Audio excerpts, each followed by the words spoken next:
সবাই পালিয়ে যায়, তুই দেখি পালিয়ে না যে এখানেই দাঁড়িয়ে রয়েছিস। বল বল, তোর তো কিসের দুঃখ? তুমি শুনবে হ্যাঁ হ্যাঁ, আমার মনের দুঃখ? আমি তোর দুঃখ শুনবো মা। তবে আমি বলছি তুমি শোনো। ঠিক আছে। আমার কেহ নাই রে, ধইরা খাওয়া পারে রে বনে বাবো।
শুনলে তো আমার মনের দুঃখ। তোর দুঃখ সবই শুনলাম মা। এবার আমাকে তোর আহার করে নি। না মা, আমি তোকে আহার করবো না। তুই কি আমার সঙ্গে যাবি? বাঘেরি, বল মা। তোমার সঙ্গে করে আমাকে নিয়ে যাবে? হ্যাঁ মা, আমি আমার সঙ্গে তোকে নিয়ে যাব। তবেই আমি যাবো বাঘেরি। তাই চলো বাঘেরি।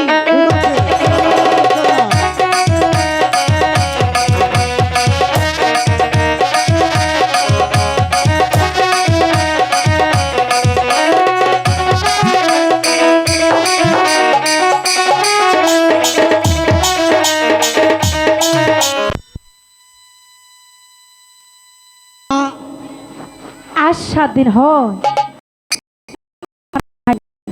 একই যে আমি 5 মাসের গর্ভবতী। তুমি আমাকে কিছু খেতে দিবে? ওরে মা বাঘিনী, আমি হয়েছি বনের পশু, আমি তোকে কোত্থেকে খেতে দেব? তার চেয়ে ভালো হয় এই নগরবাসীর কাছে তুই গেলে তোকে অনেক খেতে দেবে। না না বাঘিনী না, তুই এমন কথা বলিস না। হ্যালো, আমি ছিলাম রাজা রাজরানী। আমার এই 2 হাত দিয়ে আমি কতজনকে কত কিছু দিয়েছি। আজ আমি কেমন করে এই 2 হস্ত এই নগরের মাঝে বাড়িয়ে দিব? আমি পারবো না বাঘিনী, আমি তোমার এখান থেকে চলে যাচ্ছি। ওরে মা বাঘিনী, ওরে মা দক্ষিণী, তুই যদি মান করো তাহলে যে তোর পেটের সন্তানকে বাঁচানো যাবে। না বাঘিনী না, তুমি এই কথা বলো না। আমি যে এইভাবে সংসারে বেঁচে আছি শুধু আমার একমাত্র সন্তানের জন্য। তোর সন্তানের জন্য যে তোকে যেতে আজ যদি হবে। আমার সন্তানের কিছু হয়ে যায় আমি তো পানে বাঁচবো না বা ঘিরি। আমি যাব আমার একমাত্র সন্তানকে বাঁচানোর জন্য এই নগর মাঝে গিয়ে আমারও দুটি হস্ত বাড়িয়ে দিই। নগরবাসী, আমার একমাত্র সন্তানকে বাঁচানোর জন্য আমি তোমাদের কাছে ভিক্ষা চাই। আমাকে তোমরা ভিক্ষা দিয়ে সাহায্য করো। দাঁড়াই একজন ফকির এলো ভিক্ষা দিয়ে দাও গো, ভিক্ষা দিয়ে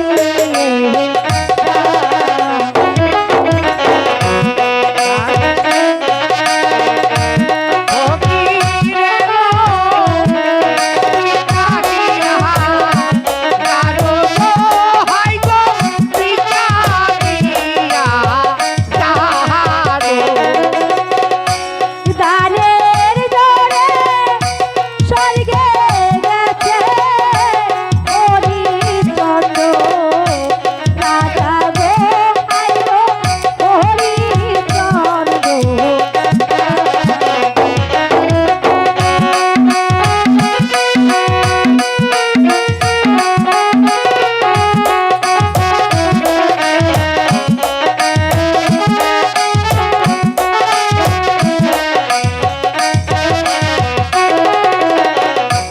বাড়ে একজন ফকির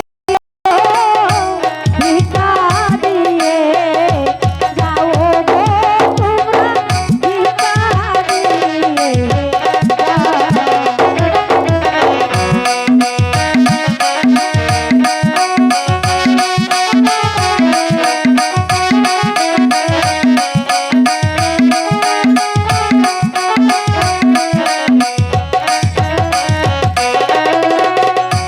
দানের জোরে স্বর্গে গেছে টাকা পাতে, তাই ও গো হাই গো টাকা পাতে।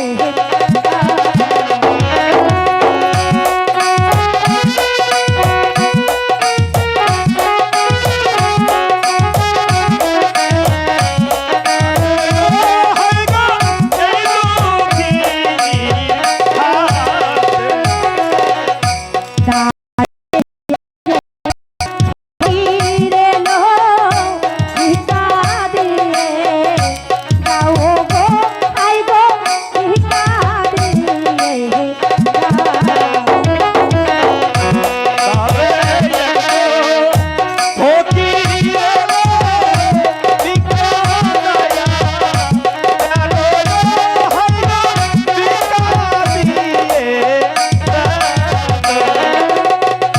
ভিক্ষার জোরে স্বর্গে গেছে হরিচন্দ্র রাজা গো, হাই গো হরিচন্দ্র।